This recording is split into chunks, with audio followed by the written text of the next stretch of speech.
आज हम ऐसे एक्टर से मुलाकात करेंगे, उनका नाम है फिरोज। दिखते हैं अमिताभ बच्चन जैसे, कई सीरियल और कई स्टेज शो किए, देश विदेश का भी दौरा किए। देखिए इंडिया आज की खास रिपोर्ट। इंडिया आज के देखने वाले को किस तरह से आप देखने के लिए उनको मजबूर करेंगे। हेलो, नमस्कार, गुड इवनिंग, आदाब, सत श्री अकाल।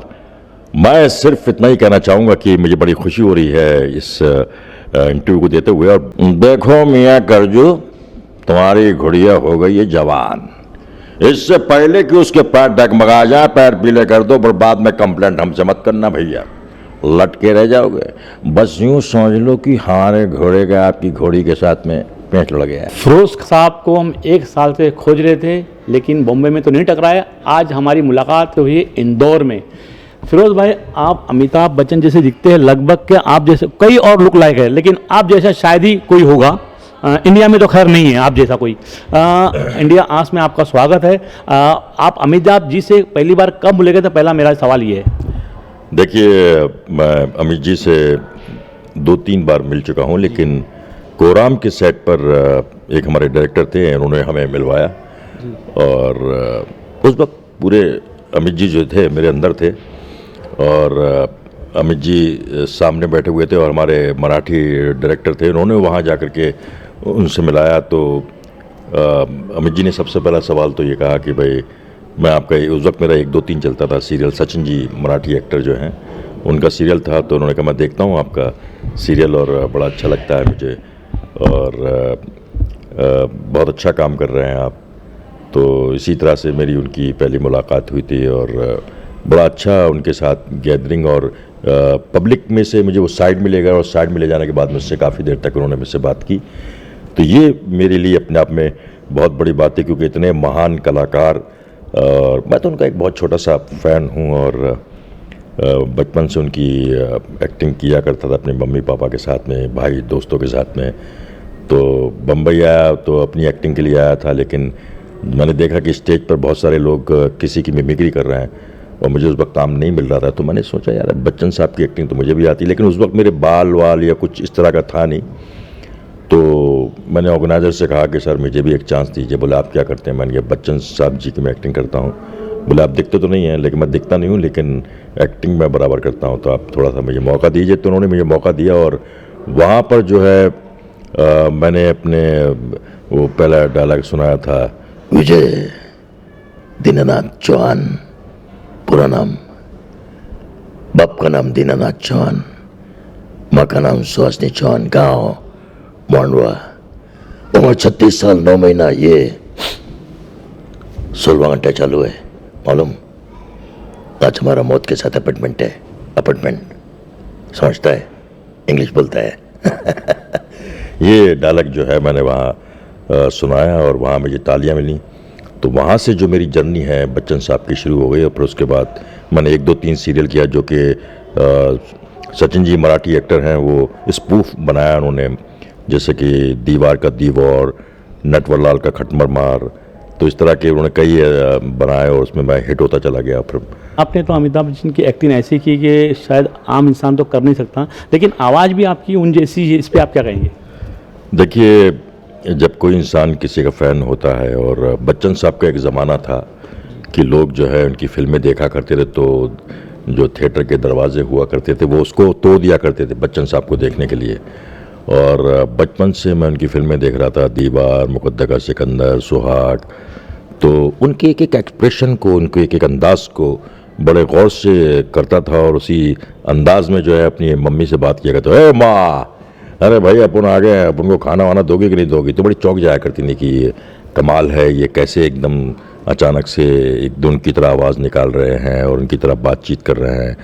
तो इसमें मेहनत है, और मेहनत की मैंने लगन के साथ, पूरी लगन के साथ मेहनत की, और ऊपर वाले ने मुझे आवाज़ भी कुदरती तौर पर वैसे ही बनती चली गई। मुझे बनाने की ज़रूरत नहीं पड़ती। बहुत सारे लोग बनाते हैं या उसकी कॉपी करने की कोशिश करते हैं, लेकिन मैं नॉर्मल तरीके से जैसे वो करते हैं उस तरह से मैं करता हूँ। वैसे तो सारे ऑडियंस जानते हैं कि अमिताभ बच्चन जी इलाहाबाद के हैं, लेकिन हमारे इंडिया आज के माध्यम से आप किस शहर के, किस गांव के बताएंगे? मैं भी यूपी का हूँ, वो इलाहाबाद के हैं, लेकिन मैं बदायूं का हूँ। बदायूं बरेली के पास में जो पड़ता है डिस्ट्रिक्ट, वहाँ का रहने वाला हूँ। और वहीं पर काफ़ी टाइम मैंने अपना वक्त गुजारा है और वहीं मैंने अमित जी की फिल्में देखी हैं और वहीं मैं पला बड़ा और वहीं से मैंने सफ़र शुरू किया बॉम्बे का। और बॉम्बे आने के बाद जगह जगह जब ऑफिस में जाया करता था तो मुझे ऑफिस में घुसने को नहीं मिलता था, तो बच्चन साहब के लोग इतने फ़ैन हुआ करते, जहाँ भी मैं किसी ऑफिस में गया, जनाब मैंने ज़रा अपनी खिड़की खोलेंगे भाई साहब, हमारी तारीफ ज़रा लंबी है, बचपन से है सर पे अल्लाह का हाथ, अल्लाह रखा है अपने साथ, बाजू पे साथ तो चाची का बिल्ला बीड़ी पीते हैं, 30 नंबर की काम करते हैं, कुली का नाम है भाई साहब। तो वो वॉचमैन जो हुआ करते थे बड़े खुश होया करता था, यार ये तो बिल्कुल बच्चन साहब की एक्टिंग कर रहे हैं। तो इस बहाने से मुझे ऑफिस के अंदर जाने का मौका मिल जाया करता था और फिर वहाँ जा कर के मैं अपनी एक्टिंग दिखाया करता था। तो जैसे मैंने बहुत सारे किरदार किए हैं, भाभी जी घर पर धोबी का करेक्टर किया है, जीजा जी छत पर छटंकी मामा का करेक्टर किया है। तो उसमें मुझे चैलेंज किया गया था कि आपका गेटअप तो बच्चन साहब का रहेगा लेकिन अपना एक्टिंग जो है आप अपनी करेंगे। तो ये मेरे लिए अपने आप में बहुत बड़ा चैलेंज था। तो मैं वो डायलॉग आपको सुना रहा हूँ कि जीजी हुआ करती थी मुझे मेरी, और मुझे वहाँ पर डायलॉग बोलना पड़ता। अरे जीजी, अरे मैंने तुझसे कितनी बार किया है, मुझे खाना दे दिया कर भाई, भूख बहुत लगती है। कहाँ तू जीजा के चक्कर में पड़ी रहती है, तोंदूमल के चक्कर में। हमारे साथ हम तेरे भैया है तो हमें खाना खिलाया कर बढ़िया करके, समझ गए। हम जे वाला खाना ना खाएंगे, बढ़िया मुर्गा लेके आ वाली मुर्गा खाएंगे। ये इस तरह से मैंने उनका इस सीरियल में अंदाज़ पकड़ा था। तो डायरेक्टर भी बड़े शौक हो गए थे कि यार अचानक से तुमने बच्चन साहब की बात निकाल करके ये जो निकाली, कहाँ से निकाली। मेरा काम है ऑब्जर्वेशन करने का, तो मैंने एक साहब को देखा था इस तरह से बात करते हुए, तो उनकी बातचीत मुझे अच्छी लगी और वही एक्टिंग मैंने पेल दी। तो वो थोड़ा सा, अरे भाभी जान, मैं ना पीऊँगा चाय, साफ सी बात है, मेरे पैसे दिलवा दे भैया। 15,000 रुपये आ रहे हैं, 5,000 रुपये एक दिए, 5,000 रुपये एक दिए, 5,000 रुपये दिए, कितने हो गए? 15,000 रुपये हो गए और अभी तक ना मिले। ना मैं चाय ना पीऊँ, चाय ना, मैं पैसे लेने आया हूँ, साफ सी बात है, पैसे दिलवा दे मेरे, ख़त्म बात। ना भाभी चाय पीऊँगा ही ना मैं। इस तरह का उनका अंदाज़ था। तो वो अंदाज़ जो है मैंने पकड़ लिया और वो 3 साल मैंने जीजा जी छत पर वो किरदार जो है मेरा बड़ा अच्छा गया, लोगों ने काफ़ी पसंद किया, बड़ा लोगों ने उसको पसंद किया।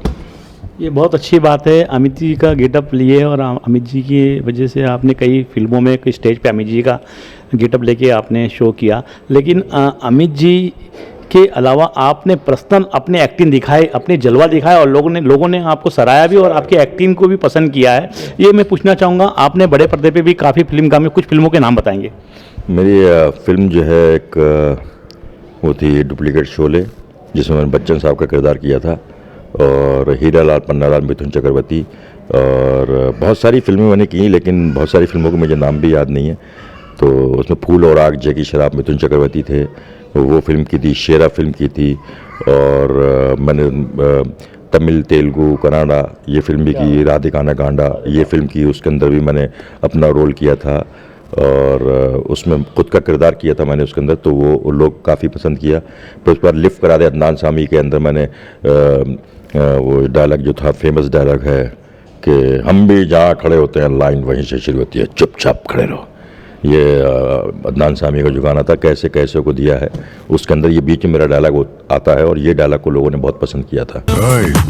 हम भी वहाँ जो कभी किसी के पीछे खड़े नहीं होते, जहाँ खड़े होते हैं लाइन वहीं से शुरू होती है, चुपचाप खड़े रहो। फिर इसी तरह से बहुत सारी फिल्म सीरियल किए मैंने, 1, 2, 3 सीरियल किया। फिर उसके बाद भाभी जी घर पर, फिल्मी चक्कर, नॉक नॉक कौन है, और हम 5, इस तरह से मेरी एंट्री होती गई और मैं काम करता। फिर उसके बाद मैं देश विदेश भी गया, Hong Kong, Singapore, Dubai, Israel, Spain, बहुत सारी जगहों पर जाकर के मैंने बच्चन साहब को प्ले किया और उनकी स्केचिंग करता हूँ मैं, वो की और लोगों ने पसंद किया मुझे। आपने काफ़ी सीरियल किया, स्टेज किया, बड़े पर्दे पे भी काम किया है। अभी आप किस तरह से काम बड़े पर्दे के लिए सीरियल की दुनिया में करना चाहते हैं?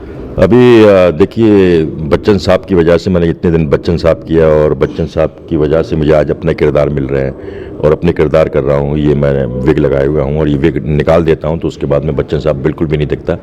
तो ये अपने आप में मेरे लिए बहुत अच्छी बात है कि तो मैं जब अपनी एक्टिंग करता हूँ तो बच्चन जी जिनका मैं बहुत बड़ा फ़ैन हूँ, थोड़ी देर के लिए मुझे उनको अपने साइड से निकालना होता है और वो हटा करके जब मैं अपना रोल करता हूँ तो अपना रोल करता हूँ।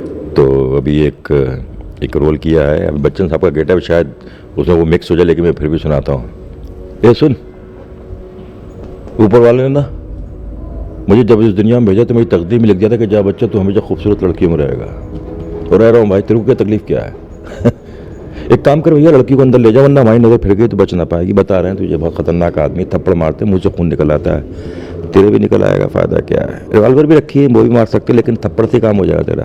चल निकल भाई, ले जा भाई इसको, चल भाई पागल। ऐसा ये नॉर्मली मेरा डायलॉग था इसका। हमने अमित जी के लुक लेके कई फिल्मों की सीरियल किए, लेकिन अमित जी को आज बड़े पैमाने में लोग जानते हैं, पूरी दुनिया में जानते हैं। आप अमित जी को किस तरह से दुआएं देंगे, उनके परिवार के लिए दुआएं देंगे, बताइए। देखिए, सबसे पहली बात तो ये कि बच्चन जी जो हैं, मैंने जब उनका जो ऑरा देखा है, जो फिल्में देखी हैं, मैंने कभी नहीं देखा कि थिएटर के दरवाजे टूट जाएं और लोग पागलों की तरह 3-3 घंटे 4-4 घंटे उनकी फिल्मों का उनके खाली पोस्टर को देखा करते थे लोग 3-3 घंटे 2-2 घंटे।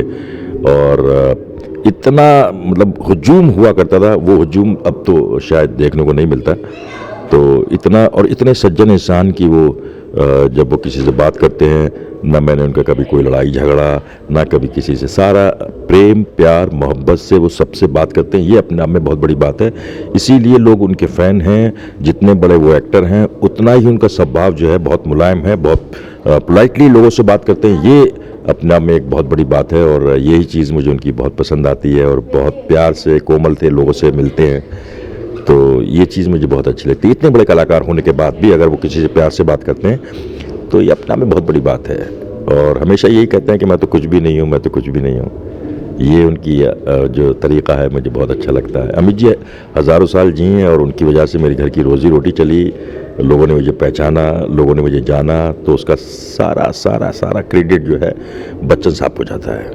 अमिताभ बच्चन जी को ढेर सारी दुआएं दी, दिल से याद की, आने वाले वक्त में और ज़्यादा काम करे जैसा पिछले टाइम पे किए हैं, और उनका खूब नाम हो। वैसे तो उनको नाम की ज़रूरत नहीं है, पूरी दुनिया, पूरे कायनात उनको जानती है, लेकिन फिरोज़ साहब ने कर दिखाया। उनके नाम पे, उनकी वजह से उन्होंने बोल के बताया कि मैं रोटी मुझे मिल रही है, और उनको दिल से ढेर सारी दुआएं दी। और इंडिया आज के माध्यम से जो देखने वाले लोग हैं, उनको यही कहेंगे कि आप इंडिया आज में अपना मैसेज लिखना ना भूलें, और कोई सुझाव हो तो देना ना भूलें। और फिरोज़ साहब के लिए ढेर सारी दुआएं दीजिए, जितनी तरक्की पे पहुँचे और ऊंचाई पे मेहनत करें और आगे बढ़े। इनके ब्लॉग को भी आप फॉलो करें, ब्लॉग की आईडी खुद ही बताएंगे। फिरोज़ भाई आप बताइए। आई फिरोज़ खान ऑफिशियल, ये मेरे इंस्टाग्राम का भी है और मेरे ब्लॉग का भी है, तो प्लीज़ उसको लाइक कीजिएगा, शेयर कीजिए, सब्सक्राइब कीजिए। क्योंकि बच्चन साहब कोई छोटे मोटे एक्टर नहीं, अगर आप देखना चाहते हैं तो ब्लॉग में तो मुझे देखिएगा, और फिर देखिए मैं आपको कितना प्यार दिखाता हूँ। मैं इंडिया आज के लिए सलाम का जी।